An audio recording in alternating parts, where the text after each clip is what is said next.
Welcome to Readapted, where we take a work and explore why we keep telling the same story over and over and over. I'm your host, Chris Pepper Hambrick. This entire season, we've been looking at The Phantom of the Opera and the way it's morphed from a little read French novel to a blockbuster musical sensation. The past 2 episodes, we've talked about the Andrew Lloyd Webber stage production and the massive popularity of that show and the fandom that arose around it. If you've been enjoying this show, please take a moment to subscribe, rate, review, or tell your friends. Or just drop me a line to tell me what I should do next. So the next episode, we'll delve back into Phantom's horror roots with an episode about the 1989 and 1998 versions. But today we're going to explore 2 entirely different examples of parallel evolution. The miniseries and musical written by Arthur Kopit and Maury Yeston, and, across the world, a wholly separate history of Phantom works that had been building in China all along.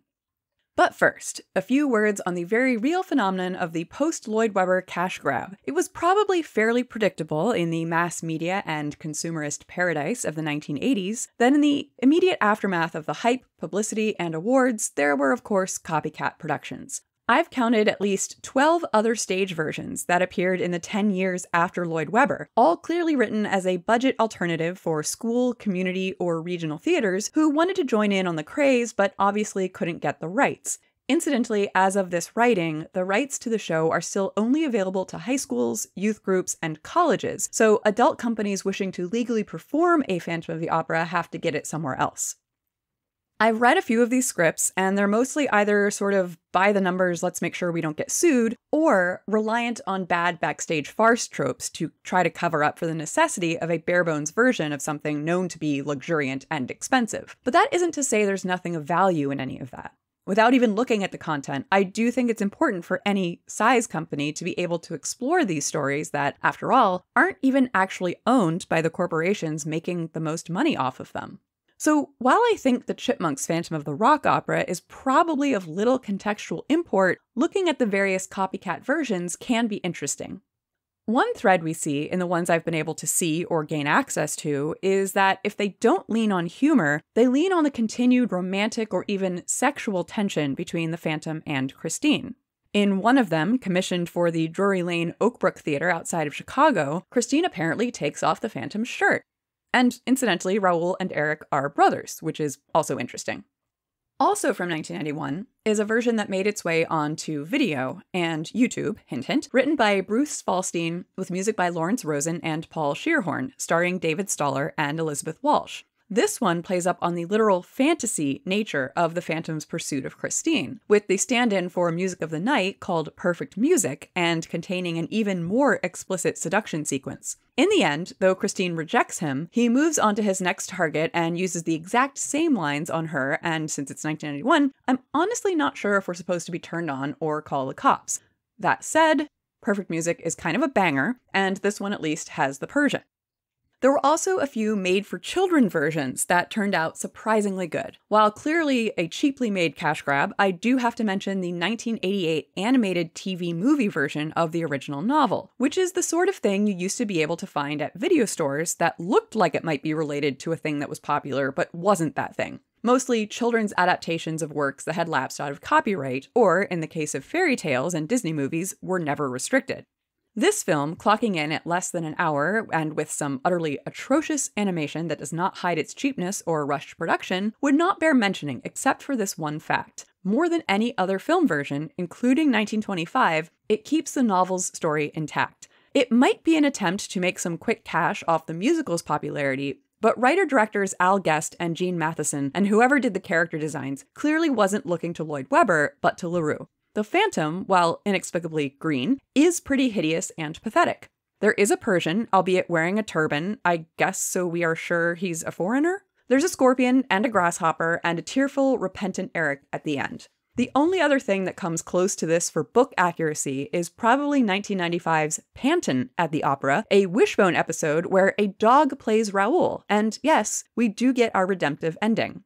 I do think it's curious that at this point we're going to continue to get lush romantic phantoms and horror phantoms, but the only phantoms that look anything like the book or even have something close to the same ending are going to be for children. or basically marketed for children like the actually quite excellent 1993 video game Return of the Phantom, still, by the way, available on Steam as far as I know. But now that we've talked about how everyone was trying to get in on some of that sweet, sweet Lloyd Webber money, I want to back up and for the rest of the episode talk about two other strains of Phantom adaptation that actually had nothing to do with the Lloyd Webber musical. The first is another musical and movie version that not only hold a special place in my heart, but originated before the 1986 musical and brought yet another entirely different thread to the tale. The musical version by Maury Yeston and Arthur Kopit, and the accompanying non-musical TV miniseries adapting the same script and starring Charles Dance, Terry Polo, and Burt Lancaster. This is an example of that whole parallel development zeitgeist thing we talked about when we did Phantom of the Paradise. Several people at the same time got the idea to turn this 100-year-old novel into a musical, but time, money, and name recognition, and a very different production sensibility resulted in one overshadowing the other. Because in 1983, Geoffrey Holder, a producer, director, dancer, actor, approached Maury Yeston and Arthur Kopit to develop Phantom for the stage. Yeston and Kopit had just won a Best Musical Tony for Nine in 1982, and Holder had legally acquired the rights for Phantom from the LaRue estate. What Holder didn't count on was that the book was public domain in the UK, and would soon become so in the US. In 1984, Ken Hill remounted his production in London, and Lloyd Webber developed his show, but these three kept working thinking they would be safe in America. But by 1985, when Yeston had finished writing most of the score, and the three were still raising money for a Broadway debut, Lloyd Webber announced his Phantom was coming to the US. Investors fled, and the project was shelved.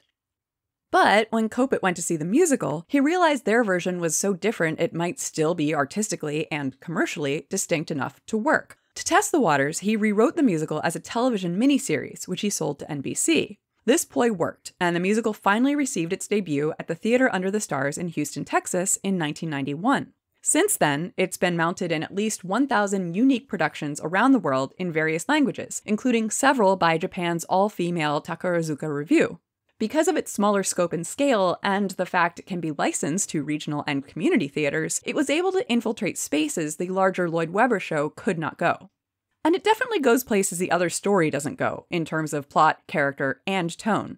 Again, while this version goes back to the novel for its primary source material, it seems that similar cultural forces were at work to put it in a parallel but distinct direction. And as with the other musical, this is explicit in the original approach taken by the creators.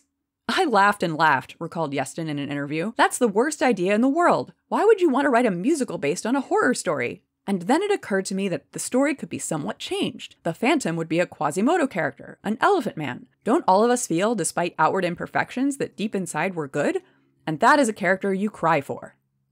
This notion, both that this was ultimately a romantic story and that the Phantom himself was a point of identification, arose in several productions at the same time. We've already talked about this phenomenon a lot, but this is simply more evidence that these musicals were part of a wider cultural shift that they were responding to. Said Kopit, "People are coming to our show not because they can't get tickets to the Webber version, but because of the Phantom story. There is something dreamlike and mythic in the story of an innocent girl and a dark, foreboding, romantic figure who gets her under his power. We can identify both with the girl and with the deformed figure, who is perhaps not as ghoulish as he would seem." And Yeston is explicit about the connection to the othered and the rise of and change in portrayals of people with physical anomalies. Quote, "There's a current fascination with disfigurement, not only of the face, but of the soul. The Phantom is the outsider, the Steppenwolf. In many ways, he captures a central irony of our times. It's the one who has the imperfect appearance, who has a kind of moral perfection." Unquote. Calling Eric a figure of moral perfection is an interesting interpretation of the source material, to be sure. As I've said before, it seems that people have had difficulty allowing Eric to exist in a gray area where he is both victim and villain, and must either excuse or erase his villainy. In this case, Kopit and Yeston have made their Eric into a figure of more or less moral perfection by making the betrayal we've seen in other versions an even more formative aspect of his background. And as a result, this may be the tamest version of Phantom yet. That sounds like an insult, but I don't mean it to be. It's just different. And it's really about something the original novel hinted at, but only just. Parental responsibility. The main change, that is that they give the Phantom a father. And the central conflict is not actually whether Christine chooses him or the Raoul character, named Philippe in this version, but whether Eric's father can resolve his conflict over denying his son and make amends. To make this story work, other changes were made as well. In this version, the father is in fact the manager of the opera, Gerard Carrière. He has hidden and protected Eric all his life, but without telling him of their relationship, while Eric essentially runs the place behind Carrière's name. Meanwhile, Philippe, who is basically a merging of the Raoul and Philippe characters from the novel, is a playboy who is friends with Carrière and, when he meets a pretty girl named Christine selling sheet music in the street, promises her he knows the manager of the opera and can get her a job in the chorus. However, when Christine arrives, things have changed. Carrière has been ousted by a new manager, Alain Cholet, who has installed his wife Carlotta as the prima donna, and she's so horrendous that Christine's voice is too much of a threat for her to be allowed to sing. She is offered a job, but behind the scenes, which is how she meets Eric when he hears her and offers to give her singing lessons. Here's the other big departure. He doesn't pretend to be an angel or her father. He approaches her, masked but in the flesh, and his only lie is that he can't show his face because he's such an in-demand music teacher that he wishes to remain anonymous. The musical and the miniseries depart in plot to some extent, but essentially he sabotages Carlotta and leads Christine to his underground lair. Even this, while technically an abduction, feels a lot less coercive than other iterations, and Christine seems relatively comfortable in his presence. In this version, the mirrored iron forest of the torture chamber has become in fact an entire fake biome in Eric's basement, complete with stuffed birds and deer, and they go on a picnic. I'm not kidding. It's a telling transformation. LaRue's torture chamber is now a gentrified park. Realizing that she's missing, Carrière finds her, and when his pleas to Eric to let her go fall on deaf ears, he tells Christine Eric's backstory, including that he's the father and that Eric's mother, now dead, was the only living being to ever look upon his hideous face with love. Christine refuses to leave with Carrière, insisting that she can do the same. She is, however, actually wrong, and when Eric willingly removes his mask at her request, she recoils and faints. This sends Eric into a violent tailspin, though Carrière finally admits to him what Eric has always known, that they are in fact related. The rampage ends when Eric is cornered by the police. His father, having previously sworn to him that he won't let his son be taken alive to be put on display, shoots him, and Christine, at that last moment, is able to look upon him and sing her final goodbyes. So as you can see, this is a very different plot from either the novel or any film that's come before. So there's no ghost, no blackmail, or trickery until Eric sabotages Carlotta, and Christine and Eric's relationship is much more based on mutual interest and trust, even if Christine is initially unable to follow through on the trust he places in her. Eric is in fact pretty much entirely non-violent and uncriminal until his home is threatened, and while not entirely excusable, he's been led to believe his entire life that he has no option but to live in the basement under Carrière's protection. Not to mention the fact he's figured out a long time ago that Carrière's protection stems from his unspoken paternal guilt, and is just waiting for his father to confirm it. In a way, it gets at LaRue's contention that, quote, he had a heart that could have held the empire of the world, and in the end he had to content himself with a cellar.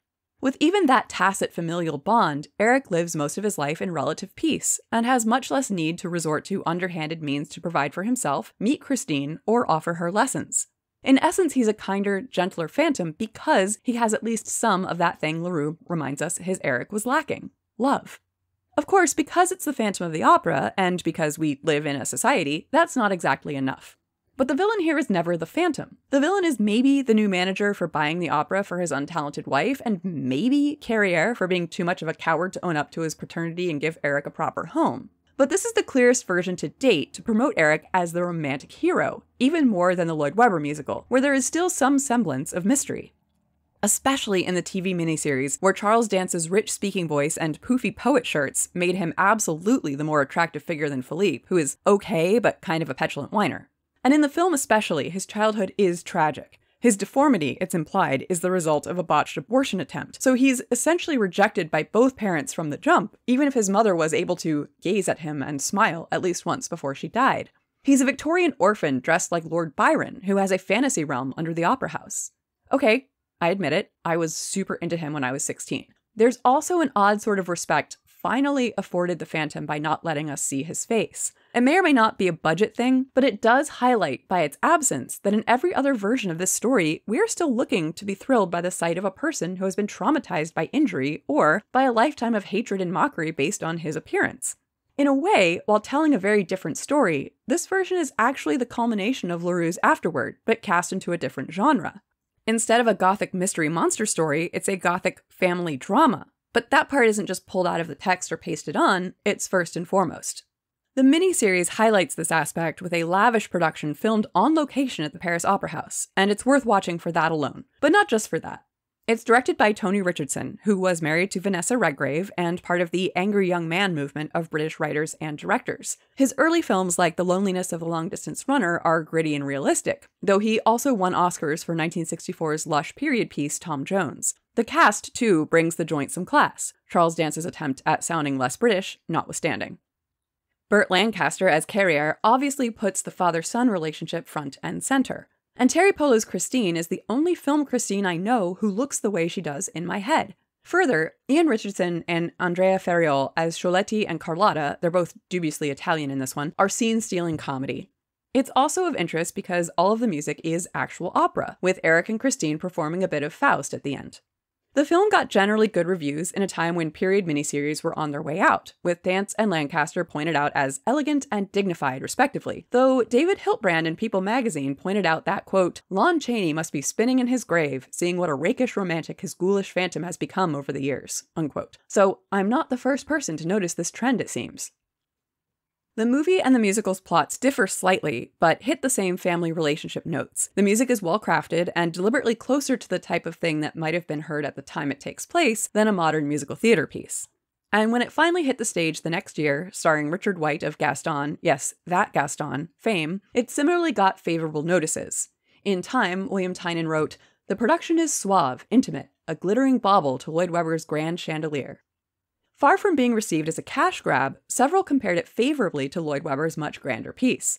Alvin Klein in the New York Times called it no less bravura than Lord Lloyd Webber's, but far more affecting. Mr. Yeston's sophisticated score is the model of how a loving assortment of classical forms can make popular theater music bloom. Mr. Yeston's music charms and effervesces, valuing melodiousness and variety more than the extended leitmotif and endless bloated reprises. Chelsea Plemons observed in the News Times that, song for song and story for story, Yeston's score is richer and more varied, and Kopit's book provides a convincing, touching, and resolved narrative that tops Webber's ambiguous ending. On BroadwayBaby.com, Peter Scott Presland wrote that, as a piece of writing, Yeston's Phantom is altogether more engaging than ALW's. It is tighter, more intimate, and informed by more human sympathy. What these reviews and the continued licensing of this version all highlight is that humanizing Eric and making him a more affecting and sympathetic character are positive notes. And that goes to show how far the culture had moved by the early 1990s from merely shivering in horror at the monster in the basement. I think there's an argument to be made that while this, in some ways, flattens Eric's character in that it makes him more of a victim of circumstance without asking us to question his darker actions, it is interesting that he's been flattened in a way that evokes compassion and asks us to judge, instead, the actions of those who brought him into the world and then failed to take responsibility. Certainly, we're getting at least partway to what LaRue was asking of us in his novel.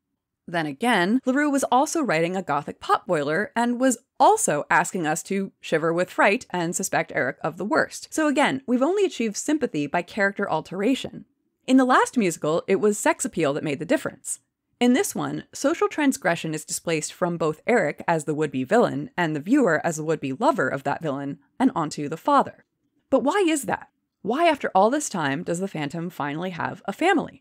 It likely has to do with the story Yeston and Kopit wanted to tell and their own personal narrative biases. But I think we can also locate it in a rising social awareness of the role family plays in a person's life. Not that parental responsibility has ever been a non-issue, and nature versus nurture debates have gone on in the modern sense since at least Darwin. But the 20th century gave rise to succeeding theories and, following those, recommendations for parents. And as it became possible to apply psychology to child rearing, it strengthened the notion that monsters, or less dramatically criminals, weren't necessarily born, but made. This of course very much predates 1990, but perhaps it took a pair of writers born and raised during those mid-century debates to think of the father-son angle as the part to tease out and develop. The other quite ironic thing about this, of course, is that while being almost entirely motivated by mommy and daddy issues, none of this plot involves Christine's issues in this regard. She is not threatened by Eric, nor is she tricked into thinking he has anything to do with an absent father. The focus is no longer on any lingering Freudian issues that Christine and Eric displace onto one another, but on a literal familial abandonment. which just perhaps says something too about the late 20th century's divorce rate, if that's not too far a reach. Either way, this is not Leroux's Phantom of the Opera, but it's different in a way that's new and interesting, remixing many of the elements we've seen before into something wholly itself. The same is true when we rewind and look at an entire set of adaptations I haven't touched on yet because I wanted to tackle them in one piece, and that's a series of Chinese movies and remakes beginning in 1937 with Song at Midnight. Directed by Ma Shu Weibong, it's actually the first Phantom talkie, and it's clearly influenced by Hollywood horror films, especially in the classic Universal mode. But maybe because he was working within a particular non-Western historical context, and maybe because there hadn't been time for the later elements we see in Phantom adaptations to start accreting to the story, this film and its 1942 sequel, as well as the series of remakes that would begin in the 50s, also take some of the themes of Phantom and then run pretty far with them. The plot concerns a theater troupe that takes up residence in an abandoned theater in the 1920s. When one of the actors, Suun Xiao, has trouble with a part and asks to be left alone to practice, he's surprised to hear a ghostly voice offering to help him learn the part.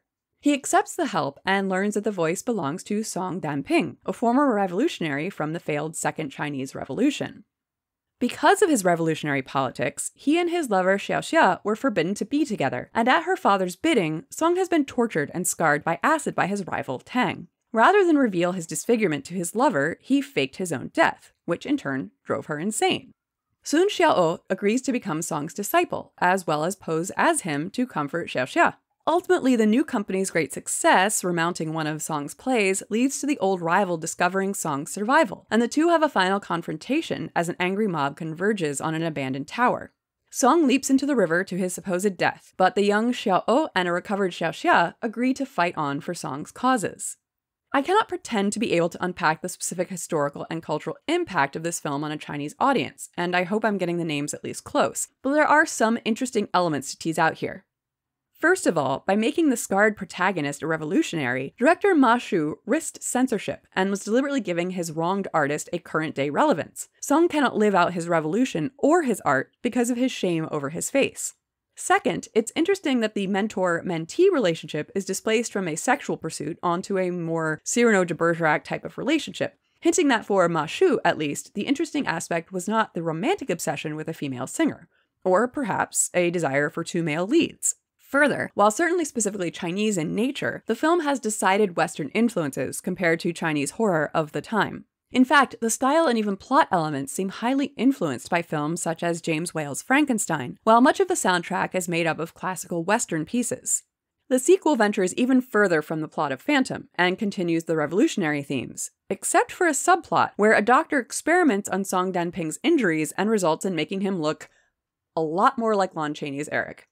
But the biggest question for me is where the idea to make the Phantom character almost completely sympathetic came from. Does this speak more about the cultural context or Ma Shu's politics? It's an element other adaptations will find and then lean into in various degrees, but here's a second-generation iteration already completely positioning the Phantom as the protagonist. Perhaps it's not so unnatural a human impulse as it might seem. The film was remade in 1956, 1962 with a sequel in 1963, 1985, 1995, and 2005. The 1995 version, named The Phantom Lover in English, was the highest profile one, which starred handsome pop singer Leslie Cheung as Song Danping, and, in a move familiar to anyone who's already seen the 2004 film of the Lloyd Webber musical, only covered half of its star's face in acid burns so as not to alienate his fans entirely. Interestingly, the revolutionary aspect is removed, and the romance is amped up even further with references to Romeo and Juliet explicitly evoked in the musical numbers. As I said, I can't begin to fully interpret these films myself from a cultural standpoint. But from my watching, as well as reviews, it seems that many found subtle political commentary in the revolutionary themes of the early films, and parallels to mainland China versus Hong Kong identity issues in the challenge to bureaucracy highlighted in The Phantom Lover. While the plot has changed, and the historical context is different, these are more examples of horror, and Phantom specifically, being used to explore and being influenced by real-world events. And to go back to the main theme of this episode, these films constitute an entirely different thread of development of the Phantom story. While the original 1937 movie and the sequel are clearly made with reference not only to Leroux, but to the 1931 Frankenstein, they also recast the useful elements of the story into a framework that makes sense for the context of 1930s China. And then that thread gets pulled again and again and again in various remakes, just as we've seen in English language adaptations. The point of this entire podcast as a long-term project is really this, that by looking at how the same story is retold by different people in different times and different places, we learn something valuable about those people, times, and places. And I think both the Iestyn Kopit Phantom and the Song at Midnight cycle serve as testaments to this idea. In both cases, creators took something that was of interest in one form and altered that form to tell a different but related story, still within the pantheon of Phantom of the Opera figures, but highlighting the differences those creators found notable or valuable at that time. Any story, even a mostly ignored serialized Gothic tale in a French newspaper, can eventually come to be about Chinese revolutionaries or parental responsibility, if you want it to. But next time, we're going to change gears yet again. Some might say in reverse, as the Brad Little and Dario Argento films from 1989 and 1998 go back to Phantom's horror roots. But as we dig into it, I think you'll find that these two also had plenty of new things to add to the Phantom story. Until then, thank you for listening to Readapted. This show was written and produced by me, Chris Pepper Hambrick. If you like the show, please rate and review and tell your friends. And feel free to contact me at readaptedpodcast on Gmail, Facebook, or Instagram, or readaptedpod on Twitter with comments, questions, or suggestions. Until next time, I'm just not used to killing people. It's thrown me off a bit. See you then!